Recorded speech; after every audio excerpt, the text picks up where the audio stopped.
What is going on, everybody? Your boy GDRG bringing you a review of Stranger Things Season 2. Oh, it looks backwards. Maybe when you guys watch the video, it won't be backwards, but on my screen, to me, it looks backwards. But yeah, guys, basically, Stranger Things Season 2 is now on Netflix, and yes, I have no life. I have watched all of Season 2, so for all those that are watching, I am going to be spoiling a lot of things, a lot of plots. So if you haven't watched Season 2 yet of Stranger Things and you don't want to be spoiled, leave the video right now, because I'm going to be breaking it down, the review of it. I've seen all of Season 2, and honestly, it is really good. I just don't like the ending, but it's good. So, one more last time for the warning, guys. If you don't want to watch, get spoiled, leave the video. Otherwise, I'm about to break down Stranger Things Season 2 and let you know everything that happens and what I like. So, obviously, where we left off with Season 1 of Stranger Things, I'm probably going to do a Stranger Things Season 1 review, but I'm going to start off with Season 2. It only makes sense because Season 2 came out today and I was able to finish it in one day. Reason why is because that's how much of a good show it was. But basically, let's start off with the first thing that happens, which is, they're all acting normal, that Will's back in the group, and obviously 11, or L, is no longer a part, she's gone.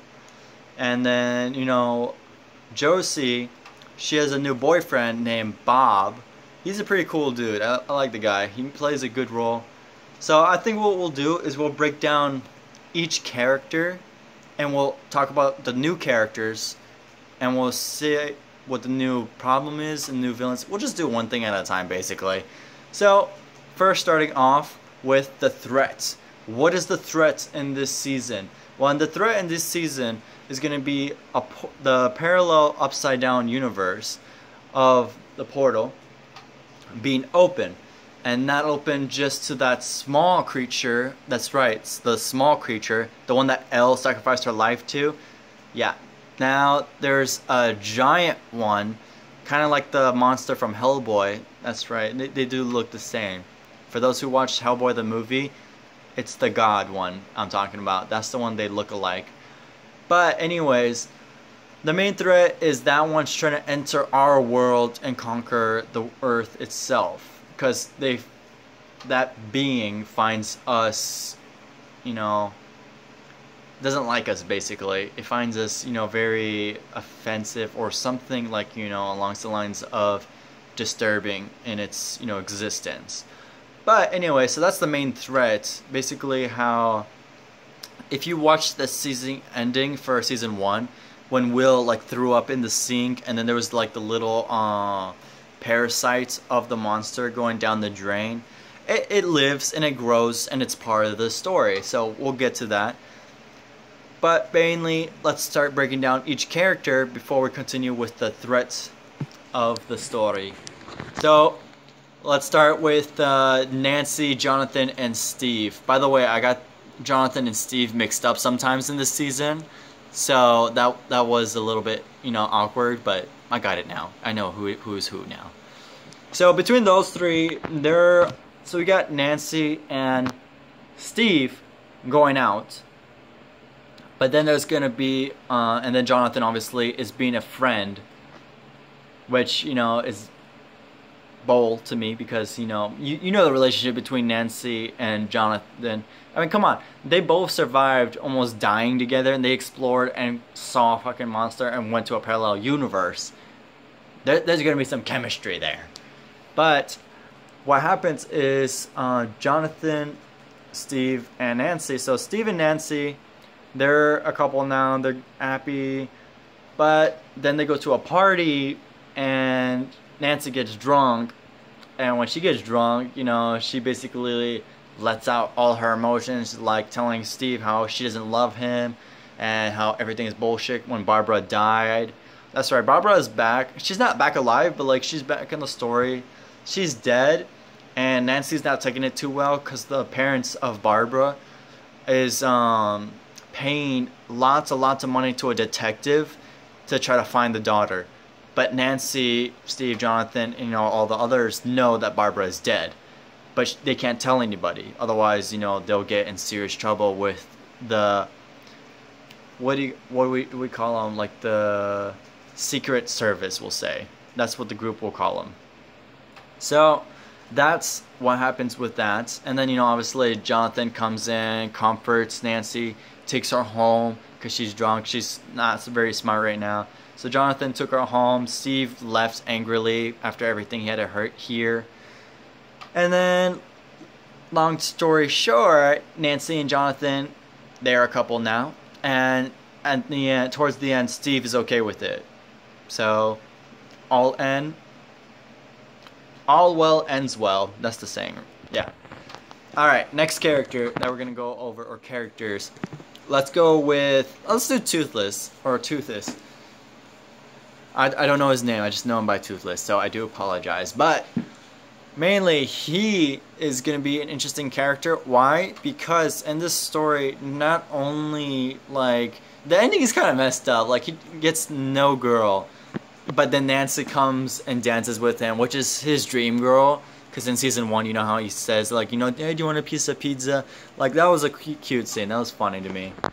But, so he's going to be a major character. Reason why is because obviously not only part of the main group, but he also, the little parasite that Will spit it out, landed in the trash. Well, he went in the drains, he went to go eat, and then got in the trash. So now that it was in the trash can, it was trying to feed. But then when Toothless comes home, he hears that trash can shaking. He's a little afraid, obviously, but he opens it up, and then he sees the parasite. He thinks it's cute. I don't see how, because the parasite was just ugly as hell. It was like a ugly worm. But anyways, he likes the worm, he picks it up, and then he befriends it and makes it his pet. And then he realizes, how it doesn't like the light or the heat. And then he feeds it, what was it? Chocolate Nug? I think it was called Chocolate Nug. It's basically the Three Musketeers. He fed him that, and then the creature liked it, and they're cool. So then, he brings it to school in the Ghostbusters little container trap for the ghost. And he shows his friends, saying, hey, this is a creature I just discovered. But it's really the creature from the void. But Will doesn't say anything because that's the creature that came out of him. He doesn't know how everybody else will take it, so he keeps it to himself. And then that creature gets more bigger as it consumes. And I'm not going to spoil too much of the season, but it's going to be interesting what it looks like towards the end. Alright, next character we're going to do... Mike, surprisingly, does not have as much of an important role. Mainly, his role is just he is against the new character that tries to join the group, which is the girl, a ginger girl. What was her name? Mad Max, which is just Max, but they call her Mad Max because she broke a record in the arcade game room, and she put Mad Max. They were trying to figure out who it was. When her first day into school, her name is Max. So there's that. But Mike doesn't really play as much of an important role as he did in season 1. So, he's there, but at the same time, he's kind of like an extra. No offense, Mike. Like you, but yeah. And then, Sinold, or Sinold, the black kid, he basically... What does he do? Oh yeah, he's in love with the ginger girl that's new to the group. Which I feel like if there's a number 3, Toothless is the one that's going to be getting the girl. Because already Mike and the black guy got the girls. Now it's Toothless and Will's turn. Will, he got the girl at the prom date. Like, a girl asked him to dance. And I feel like they're going to be ending up being a couple. So it makes sense. But, back to the black kid. He's basically able to... What does he do? Yeah, he's just mainly arguing with Toothless because they're competing. They both like her, so they competed. But in the end, he gets the girl. Toothless gets, Nancy to do a dance. But that's the character role that he got. Then we also have Will. So Will in this, he's actually a main character. Yes, he was in season 1, but you didn't really see him that much. But in this season, you will see him a lot. Reason why is because now the main creature is inside of him, and it's kind of like spying on the world through his eyes, and also kind of making him do stuff that he doesn't want to do, like he's being forced. So there's that. But on the other hand, it is pretty awesome and it's pretty cool, the kind of things he's able to see, but then like the twist in the story. And then in the end, when they try to get that creature out of him, oh my god, his veins were out everywhere. It reminded me of Split when all his veins were coming out of his body. It was just sick as hell. It was awesome. And then the next character we have, obviously, is Joyce and Rob. So Rob is one of the new characters. Rob, he's an old high school friend. You know, they flirt, but then at the store, you know, they'll start kissing. They start going out a little bit. And long story short, you know, they have a good relationship. Rob's really trying to work with Will, trying to make, you know, good with Jonathan as well, to have, you know, a good relationship between the kids and with Josie. But ends up sacrificing himself to be the hero to save everybody else from the Demogoblins, we'll say. And when you watch Stranger Things Season 2, you'll know where I get that term from, Demogoblin. Alright, next character that we have is obviously the Sheriff. So, the Sheriff, I'm saving the best character for last, so don't worry guys. L and 11. We'll say L. I'm not going to say L or 11. 11's like awesome. It's cool because of her tattoo. But at the same time, L is more... I like it. It's more natural. More better. Even though her real name is Jane. But that's another story. So anyways, the sheriff's side, he's actually been, you know, protecting and keeping L with him the entire time. So he's basically been lying to everybody. He's just been trying to protect, you know, Elle and Mike and everybody else in the group, so they don't tell, the sheriff doesn't tell the kids that Elle is still alive. He keeps Elle with him, lives with him, so that way the secret agents don't, like, you know, do anything to harm anybody. So it's pretty interesting. Then the next thing about the sheriff, he almost dies when he goes in to investigate what causes all the crops to decay. Which I was just like, oh man, I didn't want him to die. He's actually a pretty cool character. He ends up not dying, which was really good.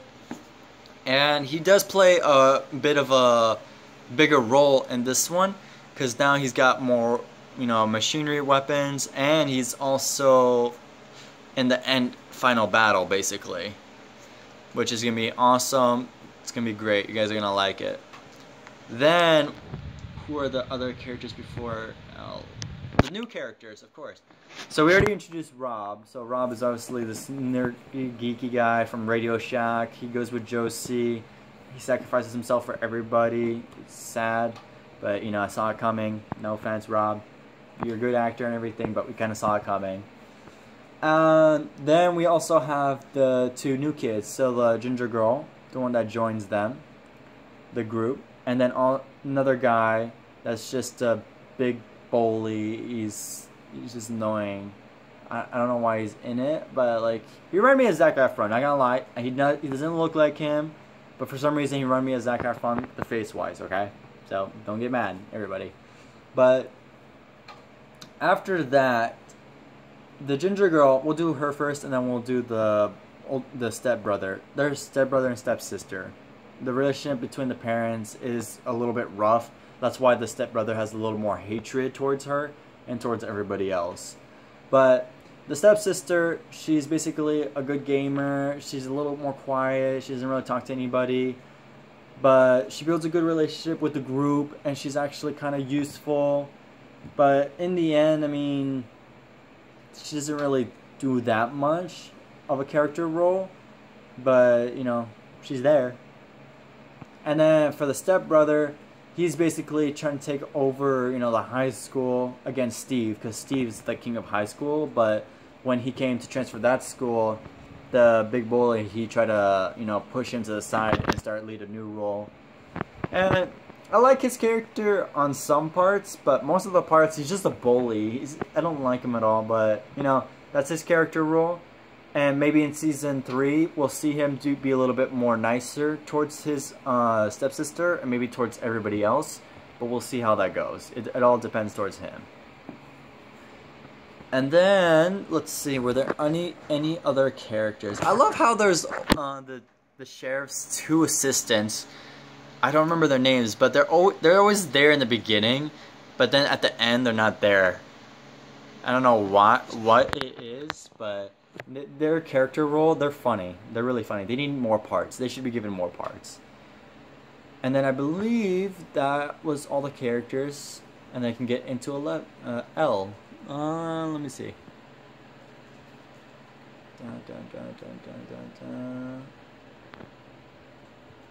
Yeah, that's pretty much all the character roles. So now we go to Elle and her sister. That's right, Elle has a sister. So to explain, guys, Elle gets in a fight with the sheriff. She leaves, and she comes back after, you know, cooling off. Then, you know, they get another argument. She destroys the house pretty much, and then she finds these old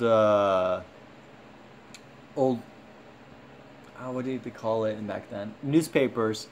So in the newspapers, it'll say, you know, missing girl, Jane, and she basically finds a picture of her mom and tracks her mom down. So she runs away again to go find her mom. She finds her mom, and obviously, as we saw in season 1, the mom's not really functioning well. And it goes more in depth why she's not like that. It's because, you know, she was trying to save Jane, but then, you know, the secret agents pushed her to the side, and then they shocked her in the head by 450 volts, so that way she'd be brain dead. But that was really messed up.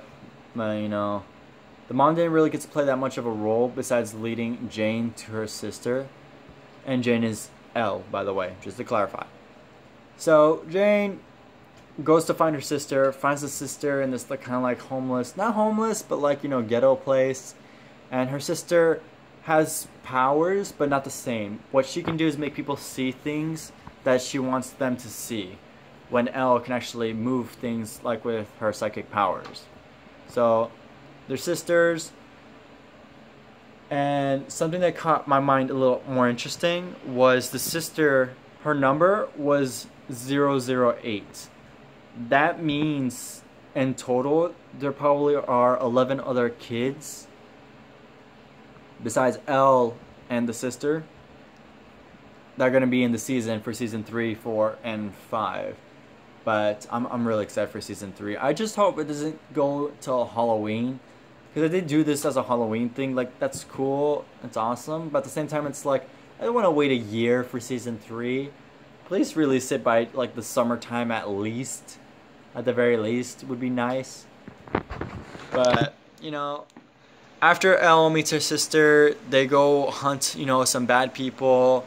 Then Elle realizes, you know, the bad people have kids, and she doesn't want to be that kind of person killing people just because of the hatred. So then she leaves, goes back to the sheriff to go save the group, and she basically ends up being the one closing the portal that she opened, with the sheriff right next to her, you know, killing at that epic fight scene, which was really awesome. I really like that last fight scene. I love seeing that giant monster near the portal, but never coming out. I just can't wait for season 3. And then